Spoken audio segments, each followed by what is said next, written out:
Dr. Frankl, what is the difference between people who are able to pick themselves up, get over life's problems, and those who are not? The decisive factor is decision, the freedom of choice, the freedom to come up with a decision. It should be, I would like to become this way or another, in spite of conditions that should only seem to fully determine my behavior. I wish to act freely as a responsible being, which is a human being. I wish to act in accord with heredity and environment, owing what I become to them, but also, if need be, in spite of the worst conditions. This is exactly what you could watch and witness under severe, extreme conditions of stress, or of tragic conditions. Just think of people living for several years under the worst conditions of a prisoner of war camp.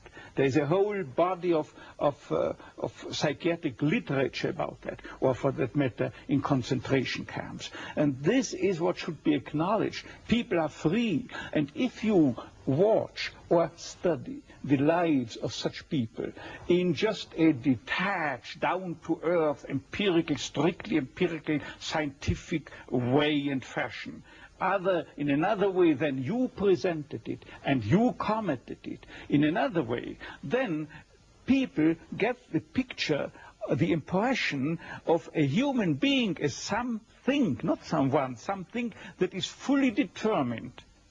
Whereas they don't recognize and acknowledge the freedom and the responsibility for themselves, the responsibility for making something or someone out of himself. So your basic philosophy is that life has meaning under all conditions, but how easy is it when there's a sense of hopelessness, a sense of despair, to recognize this meaning? Let me confront you with a somewhat strange definition of despair. As I'm used to proclaiming is that despair can be explained in terms of a mathematical equation. D, capital D, equals S minus M. What does it mean? Despair is suffering without meaning. As long as an individual cannot see any meaning in his or her despair, he or she will certainly be prone to, in its suffering, I wanted to say, no meaning in the suffering, he or she will certainly be prone to despair and, under certain conditions, to suicide. But at the moment they can see a meaning in their suffering, they can mold it into an achievement, they can mold their predicament into an accomplishment on the human level. They can turn their tragedies into a personal triumph. But they must know for what.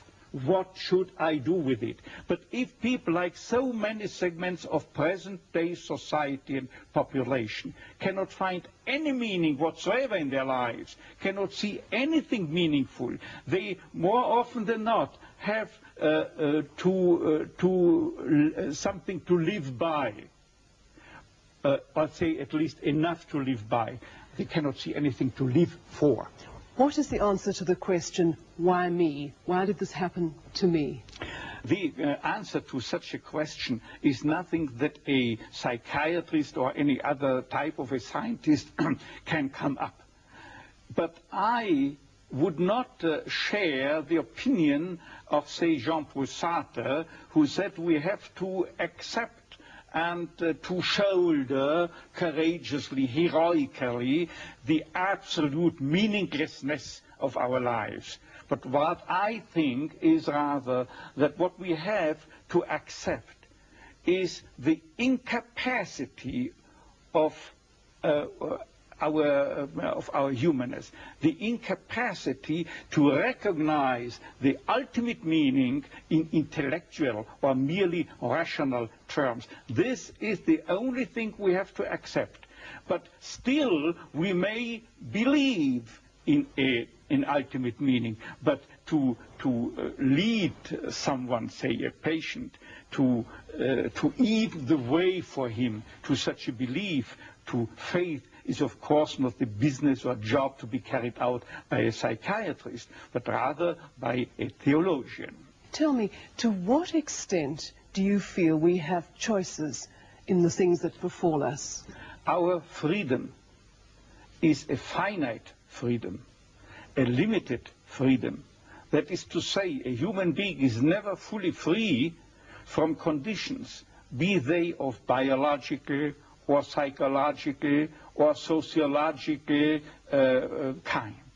But the ultimate freedom is always and remains always reserved to ourselves. That is the freedom to take a stand to whatever conditions might confront us.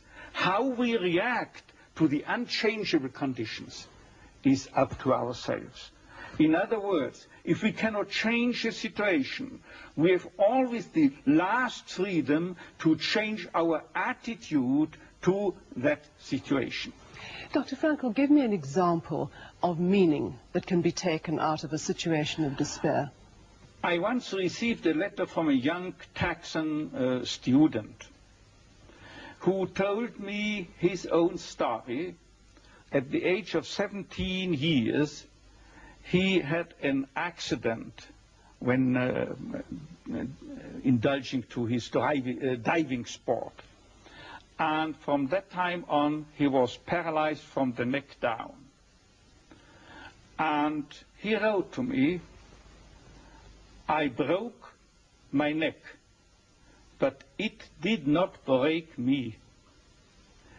I am at present helpless, and this handicap will remain with myself apparently forever. But I have not given up my studies. I want, because of my own helplessness, to help other people. I want to become a psychologist, to help others. And I'm sure," he wrote to me, "that my suffering will add an essential contribution to my ability to understand others and to help other people." This man, three years later, was invited by me to deliver a lecture, to read a paper at the 3rd World Congress of Logotherapy taking place at the University of Regensburg in West Germany. He was brought in and with his wheelchair by a plane from Texas to West Germany and delivered a lecture under the title, "The Defiant Power of the Human Spirit." The last sentence read, "I know that this is true because that man was me."